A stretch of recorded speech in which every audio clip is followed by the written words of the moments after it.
Dun dun dun. Right?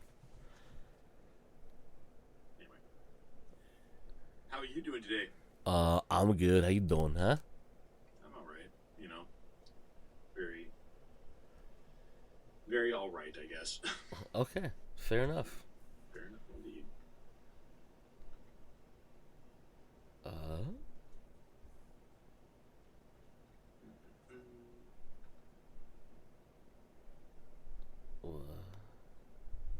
what the hell? Hey yo, news. What are you doing? Probably not loading. What? That's what it's doing. Well, I clicked on the Comic Con topic tab and it showed me stuff from 3 years ago. I mean, it's still Comic Con, isn't it? Yeah, but I literally looked at this the other day. Let's close this out and try it again, shall we? I looked at it yesterday and it was fine. Well, of course, it wasn't on my computer, so let's see what happens. Right. Things Bunch of like new that. stuff not announced at Comic Con. Wait, is Comic Con going on right now? Yeah, it's It this is. weekend. Yeah. Yeah. Hey, look at that. New stuff. Hmm. Yeah, it's a lot of comic book stuff versus movies this year. Oh wow, like actual Comic Con. Well, it's because the SAG, the because of The the Screen strike. Actors Guild, Yeah, string or actors and the writers and everything. the Writers Guild, So there's on its some straight of them are strike. there, but they're not they're not really there to promote movies. I mean, because none of the studios are there. And they actually pulled out months ago, Yeah, I can imagine. before the strike even started. But there are quite a few people who are there, but they're promoting um, things like comic book projects, like they're like the Invincible show and Walking Dead and stuff like that. Right.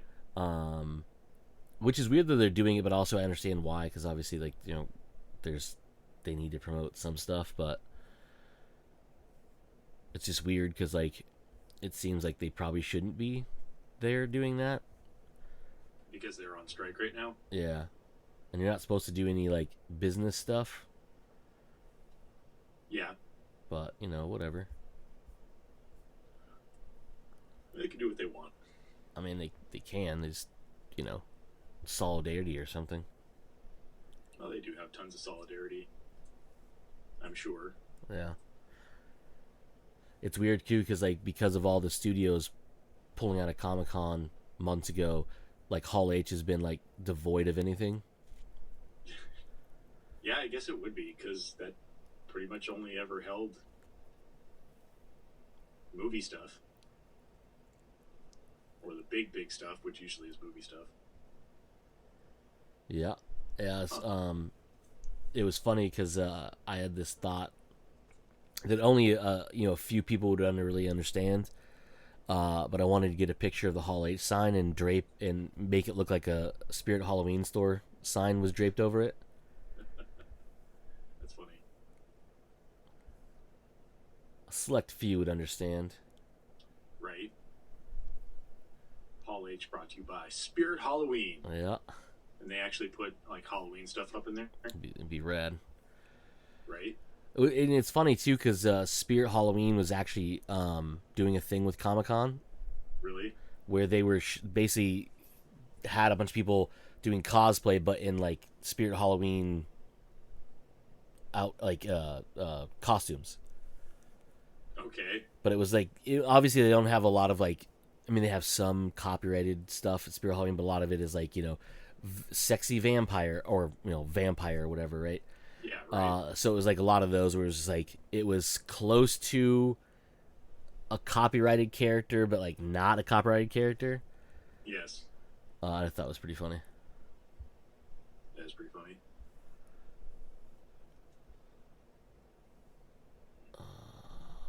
Not a whole lot on there. I mean, there's some stuff, but nothing like crazy. come out of Yeah, the this Comic week, Cons? like I found a couple things that I found interesting that we could talk about, but like normal for me at least, there hasn't been a whole lot to talk about. I'm trying to remember. God, I watched some movie this past week, and I wanted to. Oh, I finally watched 65. That's what it was. Oh, yeah, have you? I haven't watched it yet, Okay. so I'm not worried about spoilers because I don't really care. What did you think? Uh, I have mixed feelings about it. Okay. On the one hand, I thought it was well acted, looked good, but kind of boring. To the point of where at like I didn't even really watch the ending of the movie. Like I watched it, but I was so disinvested at that point in time because it was just so boring. Hmm. Um, yeah, it is exactly what it says it is. It's uh, essentially what happens is what's his name's character? I was spacing out on his name. Adam Not Darth Driver. Vader's. Adam Driver's character is some sort of like pilot almost for a space ship. Uh, they don't really go too in depth into this like futuristic world. You just kind of get an idea that his daughter has some sort of disease or something like that, and he needs to take like one last mission in order to like get money for stuff and whatnot.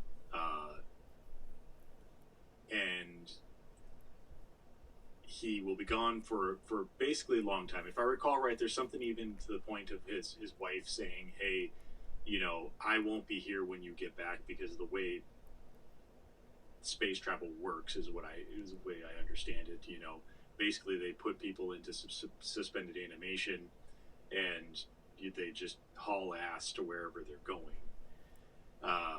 So he knew that even with him taking this job, going out and coming back, his wife will probably be dead by the time that he gets back, but his daughter will still be there or something like that. Will still be there. Maybe she's diagnosed when he's gone. It's really weird on how they seem to like hurry up and do stuff and then they skip over things. So that's why I'm still a little confused about some of the points of the movie. But basically what happens is at some point in the journey, because he's not like fully, he's not put into suspended animation. It seems like the rest of the crew is, or the people that he's hauling. He's not really hauling necessarily crew members. He's hauling like people that are going from one planet to another or something like that. At some point in time, the ship runs into an asteroid field, and shit starts happening, and the ship is taken down, and he's forced to land. He's woken up, and he's forced to land on this unknown planet. Basically, every ship system is telling him that everyone's dead. So he knows that right there that he's probably not going to make it back. He contemplates shooting himself, and then quickly decides not to. He then, some reason, discovers that another part of the ship is actually still intact and it has an escape pod on it. He gathers up the equipment, and he's like, okay, I'm going to make it to the escape pod. I'm going to go do this and whatnot. And what's cool is you would pan up and they'd pan up and they'd show the sky and you see this like fucking small like bright dot in the sky, and throughout the movie they would constantly look at that and it's getting bigger and brighter. He encounters the local life, which literally is dinosaurs. He never specifically like states like, oh my god, those are dinosaurs. And my brother and I, we were both watching it. It kind of had this discussion of like Adam was saying, well, why doesn't he just say that, oh my god, I'm on Earth 65 million years ago, those are dinosaurs. And I'm like, well, yeah, but if you're traveling through space and you time travel doesn't necessarily exist. You don't think it exists. Yeah. You know, why would your immediate reaction be like, oh my god, dinosaurs, I'm on Earth 65 million years ago, and not just be like, oh, I'm on some weird planet that happens to have things that look like dinosaurs on them. But you get the hint that even the ship systems are like, yeah, I don't fucking know where we are. Like, you know, looking at the stars, and nothing looks right and whatnot. So he starts making his way to the down ship, and he encounters a girl that ends up being a survivor of the wreckage, and they she apparently speaks some other language. I don't know if it's I don't recall if it's an actual language, or if it's something more or less made up for the the movie, because they do mention like she's from some other part of the known universe type thing. Uh, so he has this inability to communicate with her. He mentions that that apparently normally he would be able to communicate with her because of a translator, much like Hitchhiker's Guide to the Galaxy or something like that, some sort of auto translator, something like that. But his is broken because of the crash and whatnot. So he basically, she's like, where are my through pictures and stuff is like, where are my family and this and that. He's like, oh, your family is up at the mountain. We need to go to the mountain. That's where your family is. Totally just lying to her. Mostly probably because of it's easier for her to take that her family's up there, so she's going to be easier to get up there, rather than trying to explain that your family's dead and then try to get her up there. And then that's what they do. They go up there. They run into dinosaurs and weird looking bugs. One that creeps me out, because have you ever seen that like parasite that takes over a person's or a fish's tongue? Oh yeah. Yeah, I swear to God, they had that in the movie. Like, Oh no. they're camping out in this under this waterfall to hide from the dinosaurs and whatnot, and they show this thing crawl into her mouth and like turn around, and he wakes up at it just in time because of something else that goes on, and and tries to wake her up and realize like she's foaming at the mouth, and he opens up her mouth and you just see the thing just like right there on top of her tongue, and I'm just like, oh, that's gross. I don't like it. Yeah, manages to get that out of her, and then they're chased by dinosaurs,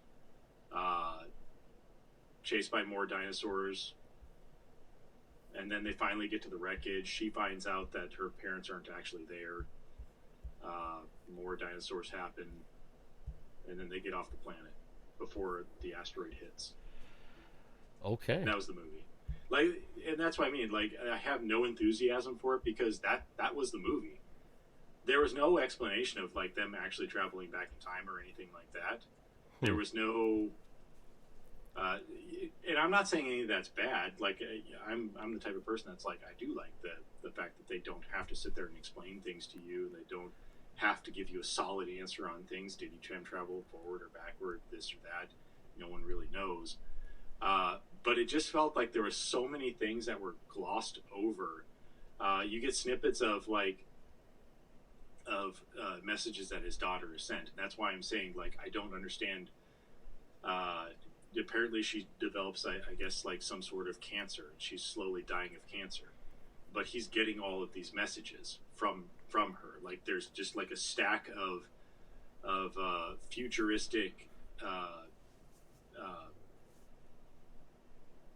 projector slides, but they're video slide type things that you can watch, and the little girl finds them and she starts playing them. You see, like, the daughter's progression of like getting worse and worse, and then blaming him for not being there for her and whatnot. It's just like, okay, and then that was it for that. And you get you're supposed to get the idea, I think, that he realizes that, and he realizes, this new girl is more like a surrogate, trying to protect her and this and whatnot. But everything just moves so fast, but is so boring at the same time. that I didn't really care for it. Interesting. Yeah. But So yeah, that was the movie. Like that's it. Like, do they make it back, and did they actually travel through time? Don't know. Don't really know. They don't explain that, which fine. Again, they don't explain it.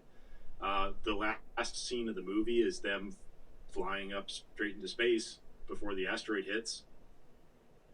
interesting. That's it. It's definitely worth a watch because it was very. It wasn't too bad of a movie. It just wasn't. You put it on and you go do something else. It's not something that you. It was not something that you sit down and really thoroughly enjoy as like a popcorn type movie that you're like really invested in. It's just something that you just watch. It's an hour and a half long. It felt like there should have been more content to it to tell more about the story of why where he comes from, what this world is, and what's going on, and then a little bit afterwards of like what happens to him and the girl. But it's an hour and a half long. It was literally just black, and that's it. Huh. Yeah. Interesting. Yeah. So watch it if you want. Like I said, pretty good performances from Adam Driver. You know, it's definitely a movie that he has, because he's ex-military, so he can he has the experience of survival and whatnot, and I'm sure there's a lot of stuff that he was like, okay, in the military you do this and this and that. That was pretty good. The futuristic weapons that he had were pretty fucking cool. Just basically at one point in the movie, a bunch of raptors, essentially, like that was the interesting thing too. Is like it's the dinosaurs don't look like Jurassic Park dinosaurs. They look like their own thing. So they very much look like alien dinosaurs, but they still look like dinosaur type things. And there's one scene where he and the girl get ambushed by a bunch of quote unquote velociraptors, is what I would say. They probably aren't that. I'm sure that there's some paleontologist out there that's like, oh, they're this type of thing. Actually. But he is just like fucking. He's got some futuristic shotgun that he's just fucking mowing them down with, but still getting overrun with them. So it was very good action in those sequences and whatnot. But overall, just still a boring movie. Yeah. Interesting. Right? But yeah, that was 65 or 65 million years. Whatever it is. Yeah. Because even you start watching the movie and it gets going, and then finally it suddenly hit the title card, and I was like, oh shit, we're like 20 minutes, we're like 15 minutes in, and that's the title card? Holy crap, I forgot that we didn't even see the title card where it says 65 and then it's like million. It's like, all right, cool. All right. Yeah. I did find this article that I wanted to share with you. I saw yesterday. Mm-hmm. The creator of Cowboy Bebop has a new anime coming out on Adult Swim. Okay. And it's made with partnership of the director of John Wick franchise, Chad Stahelski. Oh damn. It's called Lazarus. We're supposed to get our first preview today at some point because of the Adult Swim fest going on at Comic-Con. Because usually they have their panel on Saturday at Comic-Con. So we'll see more about it then. But interesting. That is interesting. I would be interested in seeing what his next project is. I wasn't, because I think after he did Cowboy Bebop, he did God, what was it called? Something Star. Oh yeah, the blah blah blah blah blah. He's done a couple things, but what is that one called? It was one of the bigger ones that I know about. I'm not a huge anime person, but it must be big enough if I heard about it or know about it. or whatnot. But I remember trying to watch like a couple of episodes, and it just didn't like grab me like Cowboy Bebop did. But I'm still interested because Cowboy Bebop being one of my favorite, if not my favorite anime of all time. It must be my favorite anime because I actually own the. I found the movie, by the way. Yeah. I found it. Yeah. Good job, buddy. It was in with a bunch of other movies in a box that apparently that I left over at my parents' house when I moved. But I found it. I'm happy about that. I need to go watch it. But that's what I mean. Like I actually own all the digital. I own all the episodes digitally, and I own the movie. So obviously, it must be my favorite anime because I don't own any other anime. Unlike you, who owns like I don't know a lot. I do own a few. So he did of ones the biggest ones. Well, he's done a few things that are larger that you've never heard of. But there's Cowboy Bebop. He did Samurai Champloo. Okay, I do like me some Samurai Champloo. Yeah. He did Space Dandy, which was one of his big. Space Dandy is the one that I tried watching and I just couldn't really get into. Yeah, it's very bizarre. For sure. And he's worked on quite a lot of other things too, but mostly as like directed a couple episodes or did music composing. But his main ones as director, he started with Macross Plus, which is a Gundam show from back in the day. He also had one called Kids on the Slope, and then Terror in Resonance, and then Carol and Tuesday, which was his last big thing before Lazarus. Lazarus has a very interesting plot summary. Because I'm interested. So it's long, so I'll try to read it quickly here. It says the year is 2052 and an era of unprecedented peace and prosperity prevails across the globe. The reason for this, mankind has been freed from sickness and pain. Nobel Prize winning neuroscientist Dr. Skinner, which is a terrible name for a doctor, has developed developed a miracle cure-all drug with no apparent drawbacks called Heparin. I'm thinking is how you pronounce it. Go ahead and say that there are some side effects. Yeah, 3 years after the world has moved on, but Dr. Skinner has returned, this time as a harbinger of doom. Skinner announces that Hapuna, I think is again how you pronounce it, has a short half-life. Everyone who has taken it will die approximately 3 years later. Death is coming for this sinful world and coming soon.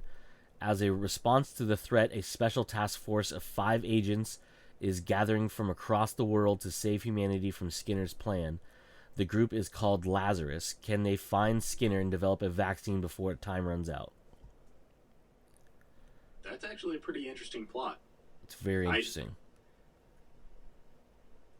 I do question the longevity of this plot. But then again, like if they stick to like classical anime style, which I could be wrong, is not so much as like coming out with multiple seasons of stuff, but just telling a short, concise story. It could work. Yeah, I'm totally interested in that. When does it? So we're supposed to get a preview today. Yeah, so the trailer is supposed to be unveiled today. As of 5:15 p.m. PDT, so 5:15 our time here in Arizona. Mm-hmm. So it's interesting. So I was reading while you were talking. I was listening to you too, but I was reading more about it. It says, fine, just ignore me. Yeah, says the Adult Swim series the anime series was announced by Adult Swim on July 20th as part of the lead up to Comic-Con. And it'll be directed by Watanabe. Most notably for directing Cowboy Bebop anime television series. Obviously the anime, not the Netflix one. Chad Stahelski, who is notable for directing the John Wick film franchise, is designing the action sequences. Ooh, so he's literally stunt coordinating animated action scenes. I like that. I'm down for that shit. Yeah. For music composition, the series will feature the score by jazz saxophonist Kamazi Washington, I think is how you say his name. I could be wrong. and producers, DJ musicians, Floating Points by Bonobo. I don't know what that is. And then it just goes on to say a couple different animation studios, and then the anime will reportedly be unveiled at San Diego Comic-Con during the Toonami on the Green panel on July 22nd, 2023 at 5:15 p.m. PDT. Okay, so even in that, we don't get like a to be released in September, October. We'll probably get that. Get that today. Yeah, just not ahead of time. Got it. Not here. And it's just to be announced, and it says characters Dr. Skinner, which is weird because it's this. I'm reading this off Wikipedia because that's what the link sent me to.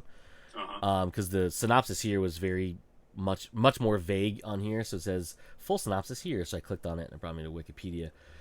It says voiced by TBA Japanese, TBA English, a neuroscientist turned mad scientist who has decided humanity devised blah blah blah deceived humanity with his seemingly cure-all wonder drug, Hapuna, which is later revealed to be a poison.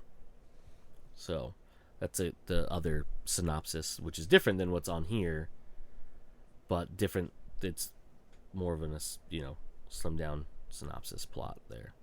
Yeah, I got it. But it's weird because it's actually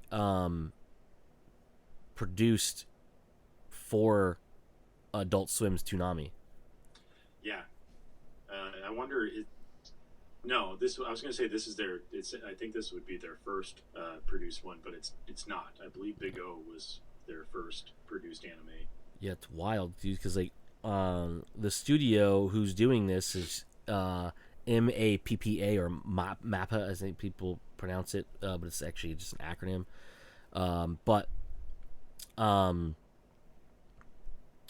It is.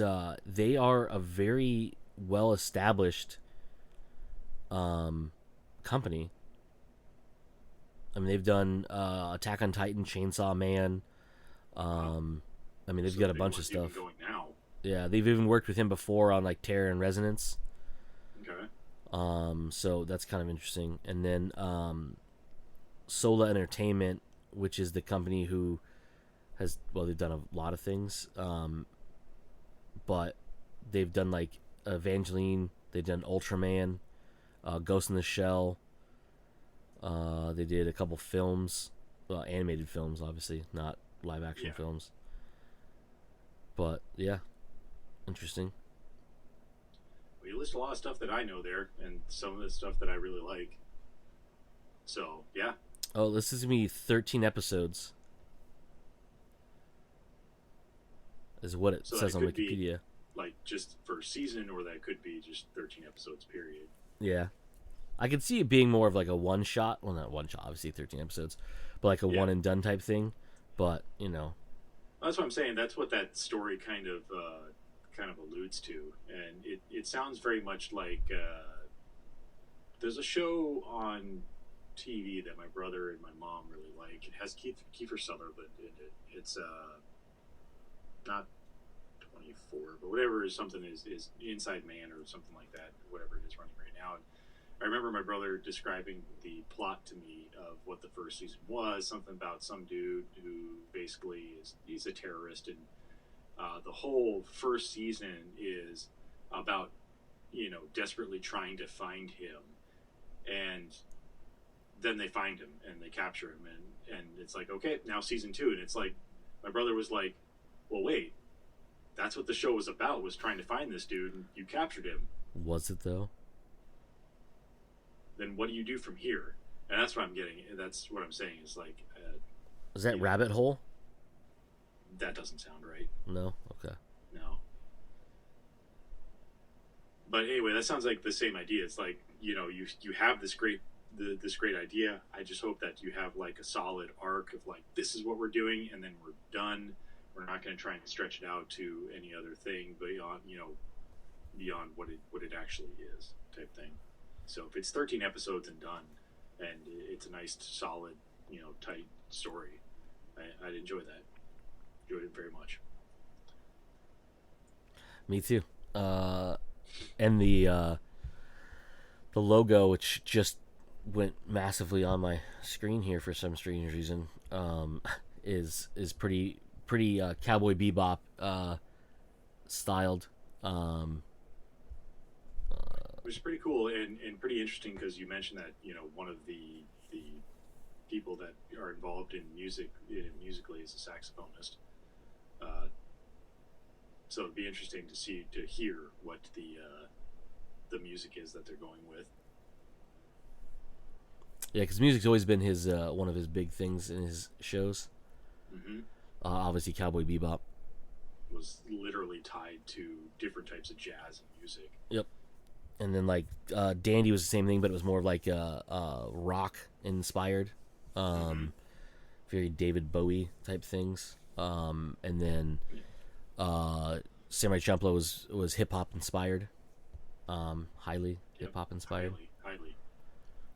So yeah, so I thought that was pretty neato burrito. I know we both enjoy some Cowboy Bebop. Oh, definitely. Definitely there. I know another thing I was gonna bring up too. So have you heard about Justice League? Is it Justice League War World or is it Superman War World? I don't know. It's a new animated movie that's coming out, and it got rated R. No. Yeah, so it's the first rated R animated movie that they've done,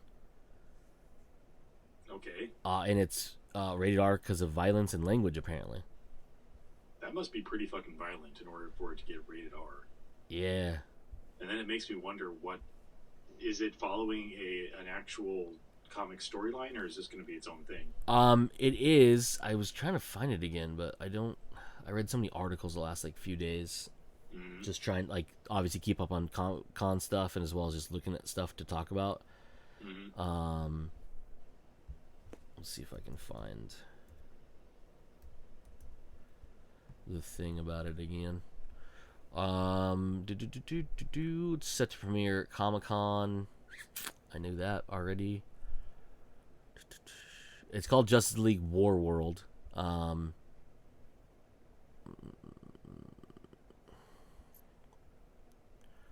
I don't know if the trailers come out. It's probably something from today, to tell you the Mm-hmm. truth, because today Saturday is usually the big day for a lot of that stuff. Yeah. Oh, there's a Wonder Woman clip. It's available to watch online apparently.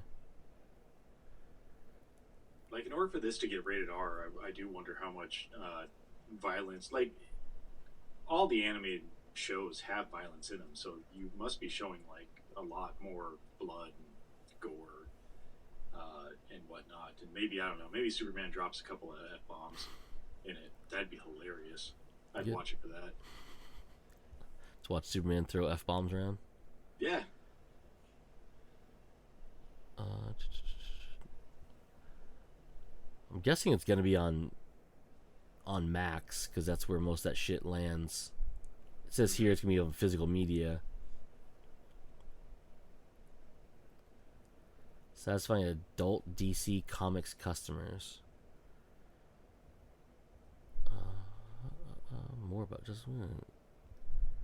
I don't know if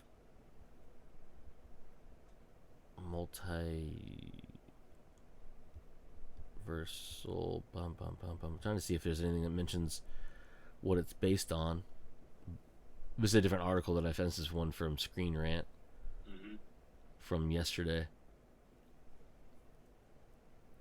So it says exclusive. See Wonder Woman's Wonder Woman negative, the Wild West in a new clip from Justice League War World, the upcoming rated R DC animated movie.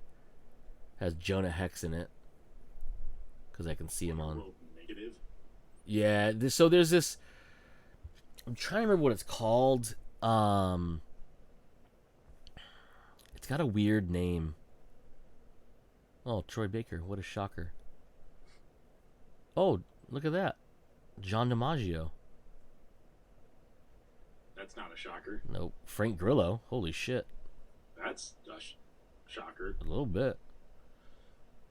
Uh oh, here it's called Tomorrowverse. Okay. And it's like a multiverse, but like I don't know how to explain it. It's fucking weird. Um, I don't remember. I've never even read any of them. I just read about it because I don't read comic books as much anymore. Right. Trying to find if I can. Oh, I don't know how to spell at all. Am I spelling that incorrect? No, no, nope. Found it. Hold on. Okay. Hold on. Tomorrow verse. Trying to. There we go. Um, it's a shared universe between DC Entertainment and Warner Brothers Animation. Blah blah blah blah blah blah blah. The franchise is a successful DC animated universe, which began with Flashpoint Paradox in 2013. Blah blah blah blah blah. In these movies, there they are. I was trying to find a list of movies because if you've seen any, I don't know how many of the animated DC movies you've watched. Not a lot. So the ones that fall into this are going to be most of the newer ones from like 2020. So Superman, Man of Tomorrow, Justice League, World War II, Superman, Long Halloween, Green Lantern, Beyond Power, which came out last year, and then Legion of Superheroes, which came out earlier this year, and then of course this one coming out as part of it. And all it is basically it's not like a theme. Well, it's a theme, but they're just trying to tell more adult-ish stories within them versus like some of the kiddier stuff that they release. Mm-hmm. Trying to see if there's a it doesn't even list it on here as part of it. That's fun. Nope. Okay. Watchmen. Well, what? Wait, what? They're doing a Watchmen? I guess you're the one reading it. Yeah, they announced it to, this year at Comic-Con. Oh shit! So Watchmen animated series, animated movie, I think. Yeah, upcoming films: Justice League War World, Justice League Crisis on Infinite Earths, and Watchmen. Okay, I'd be interested in seeing the Watchmen one. It's weird that they're just beating a dead horse at this point, but I guess that's whatever. What, with Watchmen? Yeah, I mean, what are you gonna do with it? I mean, are you gonna tell a different story? No, you're probably going to tell the same story, but now in animated form. It hasn't, as far as I'm aware, hasn't been told in animated form. Right? Well, they had an animated movie, but it was not the watch. It was a tale from the Watchmen. It was was it the Black Trader? Yeah, that was the one that was like tied to the Zack Snyder movie, though, right? Yep. And that was more about because in the Watchmen universe, the predominant comic in there is about pirates, right? That's basically what that was. Yeah. Yep. Black Trader. Yeah. So yeah, I mean they had that, but it wasn't a animated telling of the Watchmen. Like I'd be down for seeing a rated R animated telling of the Watchmen, but sticking true to the source material. Wait, Jason Eccles is in it? And the World's not Watchmen. Gotcha. Trying to see who. Is he Batman in this one too?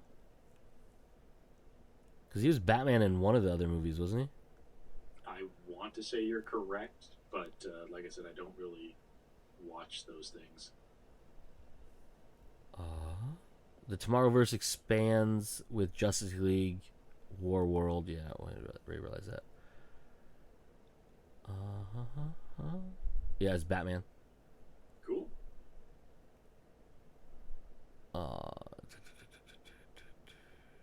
Interesting. Anywho, that was. I didn't find a whole lot. Really to talk about this week. Yeah, the only things I have here was a little bit of information about the Aquaman 2 movie and it's numerous reshoots. The numerous reshoots and then apparently cutting. Let me see if I can find exactly where this was in the article that I have pulled up here from Inverse. But apparently, they had slated initially to have. Let's see, where was it? I'm probably going to get this out of order because I can't find it right now. They wanted to have Michael Keaton in the movie, do a cameo as Batman, but that didn't make sense to them. So they decided to then want to do Ben Affleck Batman in the movie, but then they cut that as well. And then they decided, let's see, that they were going to do George Clooney as Batman in it. And now apparently they just cut out all the Batman cameos of the movie. You know why George Clooney, right? It doesn't really go specifically into it here. From Okay. what I'm reading here, that specific line says, shifting premiere dates, then push Lost Kingdom to December 23rd. It will now hit theaters 6 months after the Ben Affleck's Batman was replaced in the main DCEU continuity by none other than George Clooney's Dark Knight. So what's your information on that? Because you haven't seen The Flash, right? No, I haven't seen The Flash. I still haven't seen it yet. All right, so spoilers. Sorry. So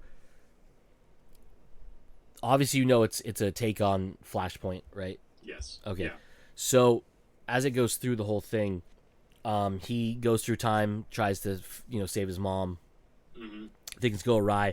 Because of that, he never gets the powers. So the Barry in that sequence doesn't have them. He tries to get him powers to get him back. Blah blah blah. Right. Anyways, they go through. They meet Batman, which is Michael Keaton's Batman. They meet Supergirl, Kara. Obviously not Superman. The whole Zod thing, big old fight, right? So they have this whole thing. Blah blah blah. Happens. He goes back to his time. He does one little thing to sort of fix things, but not fix things. He basically adjusts a security camera that shows his dad's face properly.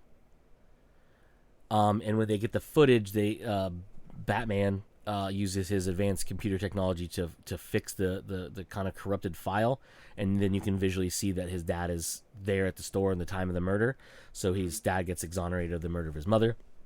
He comes out. He's talking to Iris. He gets a phone call from Batman. Batman shows up, and it is George Clooney's Batman. Well, Bruce Wayne at that point. So because of the one change that he made, Ben Affleck never became Batman. Well, it was in. So the whole thing is, it was there. You basically get the idea that he's back in a timeline that because he made adjustments, obviously things went differently somehow, and there's a different person who is not a different person, but he ended up in the Joel Schumacher. Batman. Essentially, yeah.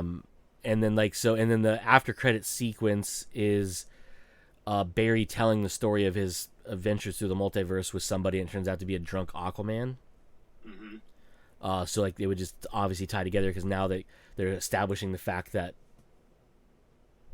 George Clooney is the Batman from that particular variation of Barry, or of that timeline, versus Batfleck being that one. So it's very bizarre. It was a cool cameo in the movie, obviously, knowing that they were originally tie that into one of those three being a Batman featured in the Aquaman movie, which Aquaman doesn't really need Batman to be in his movie. No. And the reason Batman was in the Flash movie, obviously Flashpoint has a very big thing to do with Batman, but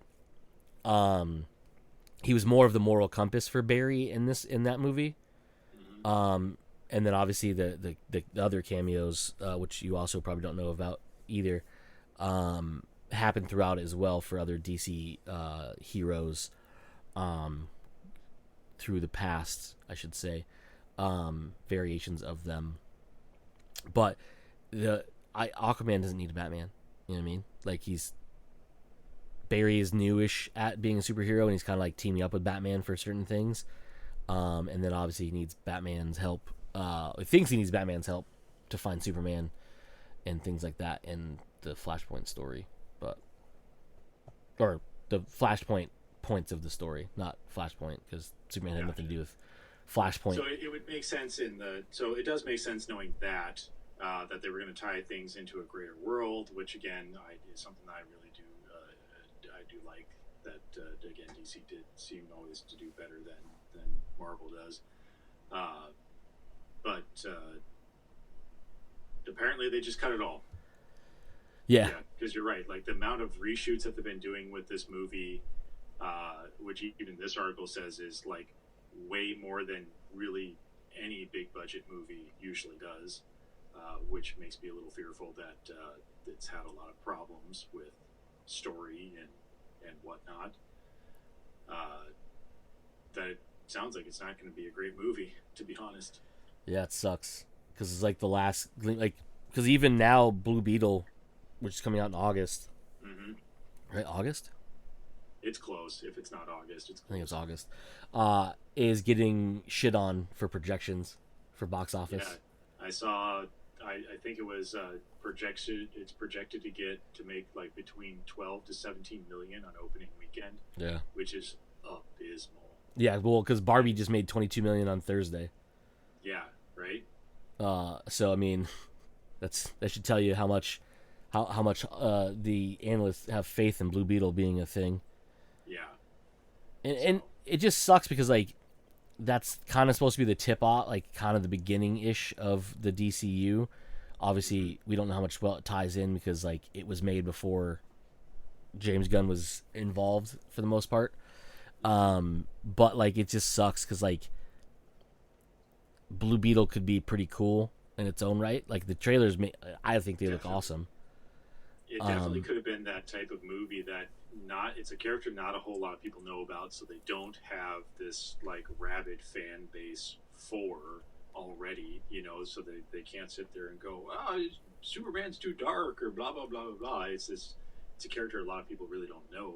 Yeah, and it could have been it could be a good jumping off point for something fun and different, much like Guardians of the Galaxy for Marvel. It was something fun and different than what they've done before with a lot of characters that people were like, how the fuck do you make a cartoon how do you make me care about a cartoon raccoon and tree? Well, here's how, by telling good stories. Yeah. So it's just interesting to me that people are already shitting on it. It's like we have only have 2 trailers. Mm-hmm. Can't we wait to shit on it until once people have actually seen it, like real people have seen it? Right. But nope, not nowadays. Not nowadays, Joe.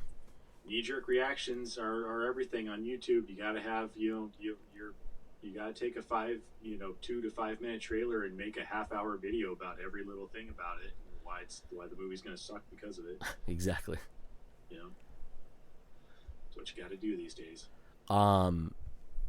So have you heard anything about either Oppenheimer or Barbie? Well, I mean, I've heard about them. I guess what are you getting at? So obviously Taj sent that video about the guy talking about the projection issues with the 70mm IMAX. Yeah, I did. I watched. I don't know if I watched all of it, but I watched part of it. I watched enough for Christopher Nolan to be like, so how far can we push this this technology for a 3-hour movie? And him basically getting a word back from the engineers of like, yeah, it should just work. Yeah, that's what I watched. Yeah, apparently they're wrong. So for the folks who don't know, Christopher Nolan shot Oppenheimer in ridiculous fashion. There's no CG whatsoever in the movie. It's all practical effects, in-camera effects. Blown away, literally. Literally, pun intended. Pun intended. By hearing that there's no CG in it, it's like, did that motherfucker really detonate a nuke off, somewhere? This is all in camera, guys. Yep, just we only let get it one go. shot at this. So there's that. He shot it on film, which he normally does anyways. He shot it on IMAX, like with an actual IMAX cameras on film, which is just fucking. That just right there is not cost effective. Which is all IMAX because, and correct me if I'm wrong, like he does like to do IMAX stuff, but when he does IMAX stuff, it's usually like just for certain scenes, like 70mm, just for certain scenes. Because if I recall right, one of the big pulls of like the Dark Knight series was like, not all of it was shot in that 70 millimeter Mm-hmm. IMAX format, but only like big, sweeping, really cool shots were done in that. And I think that, correct me if I'm wrong, but that's how a lot of his other movies were as well. Yeah, he It, has in other movies he did sequences like with Tenet and I think Dunkirk. He shot all of it in IMAX, okay. but previously, like Dark Knight Rises, he shot sequences in that the opening sequence with the plane that we Yeah. saw in front of Star Trek something or other. I think in IMAX. Yeah.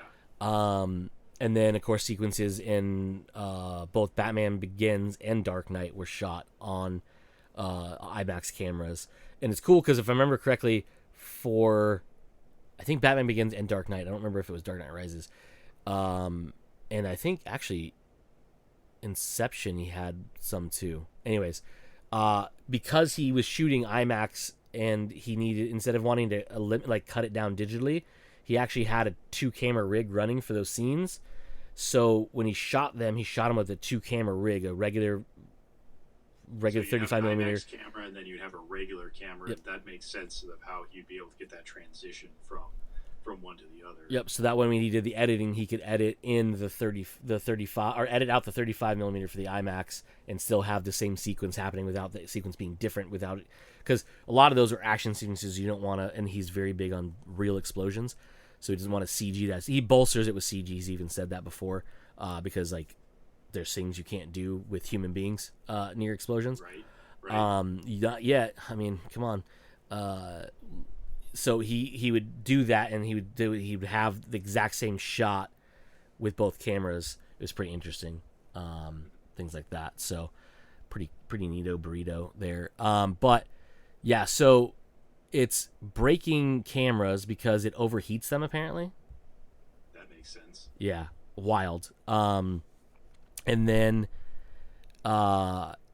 he has what is it? It's the film is so it's on 70 millimeter IMAX. It's 11 miles long That sounds right. Yeah. and weighs like And it was- 600 pounds. Yeah, that sounds right. Fucking bonkers, dude. Mm-hmm. Yeah, it's crazy. So yeah, so there's that. I mean, it's all sorts of crazy shit going on with it. And the Barbie movie is throwing people for a loop because it's like it's not what everyone thinks it is. I think it's a very heavy movie with like a lot of like mom centric tones in it with like loss of mothers and all sorts of. I mean, it's fucking people are losing their minds over it. Apparently, It's not just a superficial yeah. movie about Barbie. Yeah, and it's not telling. In a way it tells the story of Barbie, but like from this like, and I guess the original creator of Barbie, who apparently lives in Denver, I guess, or is from Denver, whatever. She's in the film at one point. Okay. Yeah, so I don't know. It's all sorts of crazy shit going on, and it's just funny because like, I think it's more throwing people off because of like what the movie is versus what it actually or what they think it is and what it actually is. So Right. it's very interesting, but whatever. Teach their own. Well, I think somebody's internet connection is giving us the wrap up sign here. Yeah, I don't know whose it is. I just got it too. So we'll wrap it up there. So this has been Comes Naturally. We have been. Joe, I have been Cody, and as usual, you fuckers just came naturally. bye.